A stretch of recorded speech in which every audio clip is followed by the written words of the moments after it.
nuyoo yéen ñëpp nuyu maire yi fi teew nuyu IEF mais avant IEF ministère de l'éducation ak collectivité territoriale ak la petite enfance ñu ngi nuyu l'inspecteur départemental de l'éducation et de la formation de Koungheul xaw naa tordre le cou au protocole parce que sama collègue sous-préfet yi laa war a jiital di wax ne li ñuy ubbi dañ ko def ci turu préfet département Pape Ablaye Ba bi nga xam ne c'est l'adjoint au préfet moo ko war a ubbi mais dafa am dossier bu urgent bu mu yoree war ko diligenter le plus vite possible te plus muy toog di leen xaarloo plus muy tardé mu ne maintenant nañ ubbi waale en attendant d'ici 15 à 20 minutes dinañu fekk ci salle bi ñu mën a continuer liggéey bi donc ci turam dañuy ubbee di wax ne dañ fi daje tey pour dans le cadre d'un forum boo xam ne c'est un forum départemental des acteurs donc forum de sensibilisation là et de plaidoyer pour le relèvement du taux brut de la préscolarisation dans le département de Koungheul mais thème bi mu ngi porter quelle action entreprendre maanaam lan la ñu war a def comme jëf communauté bi ci boppam nan la war a def ban taxawaay la war a am ban plan d'action la war a tëral pour mu mën a maintenant xaw a gën a yëkkati li ñu wooyee taux brut de la préscolarisation dans le département de Koungheul maanaam fexe ba tey xale yi nga xam ne tollaguñ ci dugg école maanaam amaguñ juróom benn at taux yi nga xam ne ñu ngi ciy jàng ñoom xale yi jàng nuñ ko mën a yokkee ba mu gën kawe loolu mooy thème bi nga xam ne moo ñu dajale tey alors muy loo xam ne aussi lu am solo la buñ ci dellusee defe naa ne dina gën a leer mais bala ñu yegg ci loolu chronogramme bi comme ni ñu leen ko présenté fii il faut ñu def présentation ñi nga xam ne ñooy participants yi muy lu gaaw rek ku ci ne joxe turam ak santam wax structure bi nga xam ne moom la fi teewal su ko defee suñu paree loolu dañuy def li ñu wooyee mot de bienvenue ndagam dañ ne commune de Koungheul am na kilifa bu ko ŋànk muy maire bi su ma juumul am na ku ko fi teewal su ko defee dañ koy jox moom mu souhaiter bienvenue ñi nga xam ne tey ñoo fi teew su paree moom voilà membre mission bi aussi dinañ leen jox kàddu ñoom aussi ñu def benn communication maintenant ñoom suñu defee communication ba pare bon ñu continuer maintenant soog a def partage ça c'est déjà fait moom lay def ni partage de l'agenda communication sur les évidences yooyu ça va suivre avec le temps defe naa dafa xaw a gudd jarul ñëw yëpp bu IEF jëlee parole moom loolu lépp dina ci ñëwaat léegi pour aller très vite dañuy sàkku pour ne ci li nga gëm nga ñaan ci pour jotaay bi mu tàmbali ci jàmm jeex ci jàmm julli di ñoo fi ëpp ñu jox kenn ci suñu paa yu baax yi ne fii góor gi yow di nga mën a def ñaan ñu ubbee ko ci bismillahi rahmaani rahim mën ko jeexalee ci alhamdulillahi rabbi alamin donc mën lañ la jox kàddu gi. adjoint maire bi dafa xaw a jàpp mais mi ngi nekk en cours de route mi ngi ñëw monsieur le maire nee na kontaan na trop ci forum bi te lépp la nga xam ne éducation mu ngi koy woote ci commune Koungheul fas yéene na see taxaw comme ni mu ko doon defee démb ak tey incha allahu rabi suba tamit noonu la ko fas yéene taxawee ndaxte éducation moo ko gën a ñor éducation moo ko gën a yitteel ci lépp la nga xam ne moo yëngutoom te moo ko IEF bi fi nekk yaakaar naa ne ñi ngi liggéey ci liggéey bu mucc ayib muy monsieur Guèye mu ngi koy gërëm bu baax aussi di ko sant ci turu président éducation bi ak partenaires yi fi nekk yëpp di leen wax ne incha allahu rabi bu neexee yàlla bu ñëwee dañ ko rendre compte lépp la nga xam ne jëlee nañ ko fi te lu ñu fi jëlee lépp bu neexee yàlla dana ci taxaw ba nga xam ne lépp dana mucc ayib ñi ngi sant ñëpp di gërëm ñëpp di wax ne yàlla na yàlla def jàmm ci éducation fii Sénégal ak fii surtout département Koungheul ñi ngi sant ñëpp di nuyu ñëpp merci beaucoup. ay baatu jaale ndax xam nañ département bi fan yi ñu jógee système bi dafa ñàkk ku am solo ki nga xam ne bokkoon na ci département bi donc niveau central au nom du directeur bu DEPS ñu leen koy jaale yéen ñëpp di ko ñaanal aussi yàlla xaare ko àjjana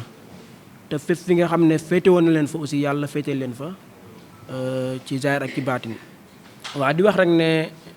préfet wax na ko ci ba muy commencé duñ guddal sax ndaxte lépp li nga xam ne war nañ ko wax dinañ ko présenter dinañ ko discuter donc wax ne jotaay bi dafa am solo ci lépp ndaxte dañuy waxtaan ci pour xool naka la ñuy joyantee njàng mu suufe mi surtout njàng mi nga xam ne moo yor tout tànk yi ndax dañ constaté ne Kaffrine dafa bokk ci région yi nga xam ne gune yi dem ci école préscolaire yi dañ ñëw lool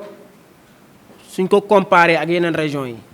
donc Kaffrine Matam Diourbel dañ bokk ci région yi nga xam ne loolu dafa tuuti lool te tuuti boobu peut-être duñ ko gis mais dafay am ay impact suba ci développement dëkk bi ak aussi ci xale yi suñu waree dem ba yenn niveau yi pour am yenn jàng yi dinañ ko xam naa expliquer loolu moo waral jotaay bi tey moo tax ngeen gis tey acteurs yu bëri ñëw maire yi ñëw GPF yi ñëw UCG yi ñëw ñëpp ñëw pour ñu xool nan la ñuy waxtaanee ba gën a mën a relever défi boobu pour niveau Kaffrine egg au même niveau que yeneen régions yi donc loolu daal moo doon mooy yuqu waxtaan wi tey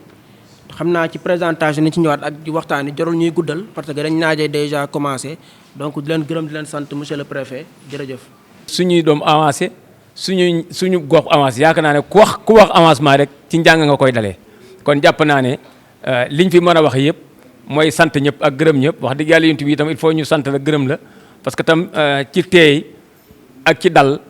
ci nga ñu rusuwaale ci nga ñu laajee ñu tontu suñ kemt lay xam-xam fi mu toll ñu tontu ci comme loolu su jubee xamuñ ko su dëngee xamuñ ko wax dëgg yàlla kon amel nañ leen cant yéen ñëpp ak ngërëm loo xam ne itam sama naataangooy maire defe naa ne liñ fi jël tey même ñoom suñ fi nekkoon mënuñoo jël lu paase comme ñi feebal liñ fi jël mënuñoo jël lu paase loolu kon jàpp naa ne ñoom tam mat nañ ndaw trop te itam am nañ engagement bu toll ni liñ leen yónni woon doxal nañ ko ba mu mat kon wax dëgg yàlla bi jàpp naa daal comme ni ma ko sant ni ma leen santee gërëmee leen ko noonu même bu seen maire yi taxawoon loolu lañ leen war a sant loolu lañ leen war a gërëmee parce que tam dox nañ ko matee nañ ko te it xam nañ mbub niñ ko solee itam ndaw buñ ko yónnee day mbubbam kay ko yónni moom lay sol kon jàpp naa ne man maire yi ñoo fi toog waxuma seen ndaw moo fi toog waaye ñoom ñoo fi toog parce que su leen doyutoon duñ leen feebal seen engagement yooyu wax dëgg yàlla bi sant nañ leen ci trop gërëm leen ci di gërëm ñëpp di sant ñëpp asalaamaaleykum wa rahmatulah jërëjëf. nuyu bu baax a baax di leen sant aussi ci occasion bi ngeen ma may pour exprimer wu. donc comme ni nga ko waxee tey ci suba depuis ci suba ñu ngi fii nii ci benn forum départemental boo xam ne dafa thème bi mooy lan la ñu war a def fii nii ci biir département bi pour yéegal taux brut de préscolarisation dañoo seetlu ne xale yi di jàng ci case des tout-petits wala école maternelle yi wala ci préscolaire bi dafa faible fii ci département Koungheul mais faiblesse boobu ci kaw la jógee parce que boo xoolee Sénégal au niveau régional Kaffrine dafa bokk ci région yoo xam ne taux brut bi dafa faible ba tax na loolu ñu daal di au niveau régional def benn CRD benn forum boo xam ne waxtaane ko pour xool yan jéego la ñu war a def ngir yëkkati taux boobu boo xam ne dafa xaw a faible Kaffrine mu ngi ci 8,10 pendant que national Sénégal ñu ngi ci 18 et quelques donc boo xoolee dafa tuuti donc ci biir loolu nag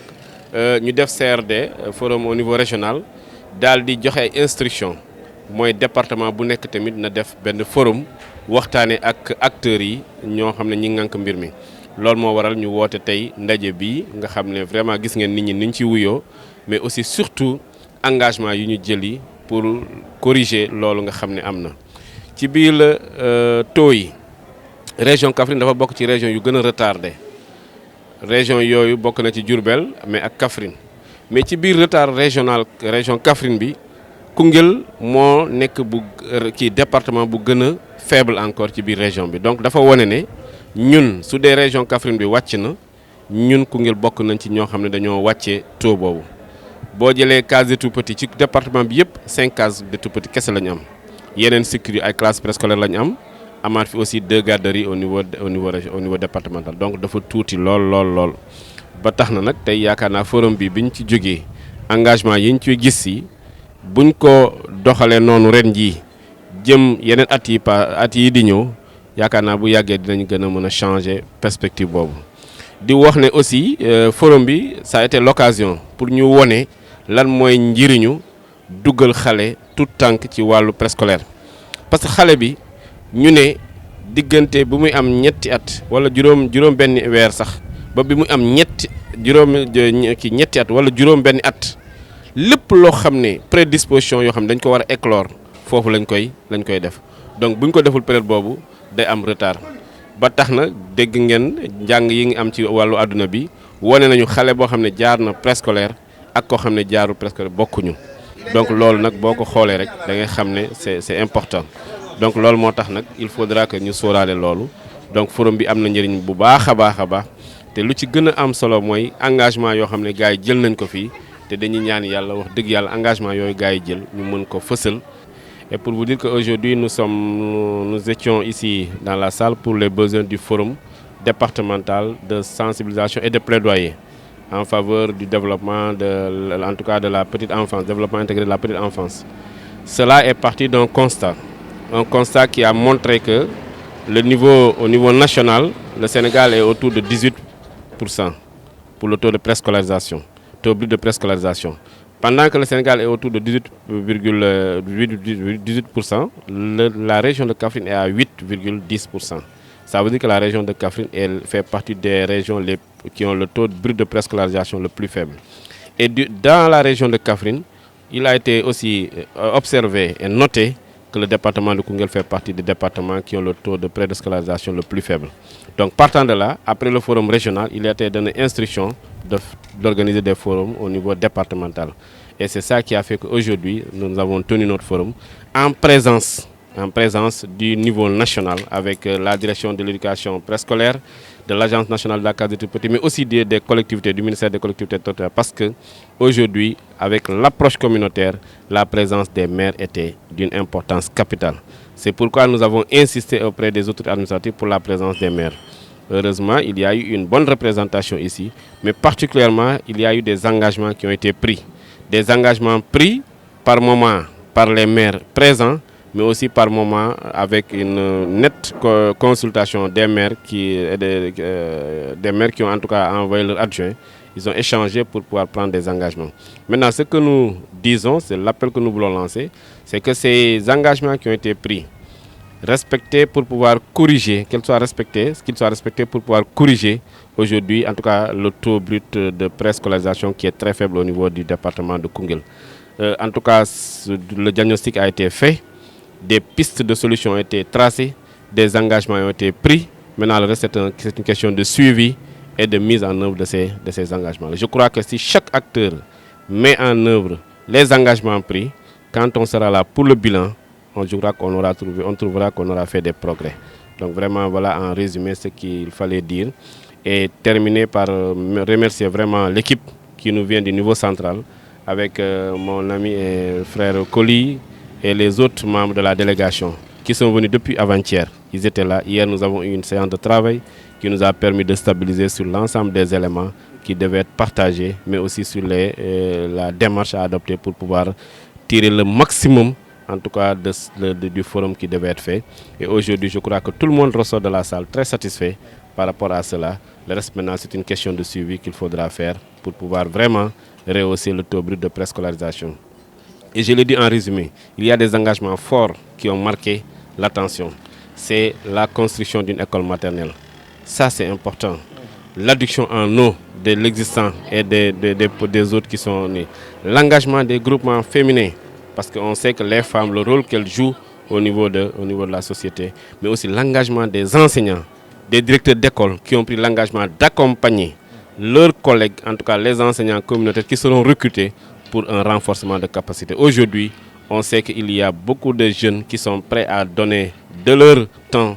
à accompagner le développement au niveau de l'éducation dans le département de Koungheul et au-delà du département de Koungheul au niveau national. Voilà maintenant ce que je voulais dire.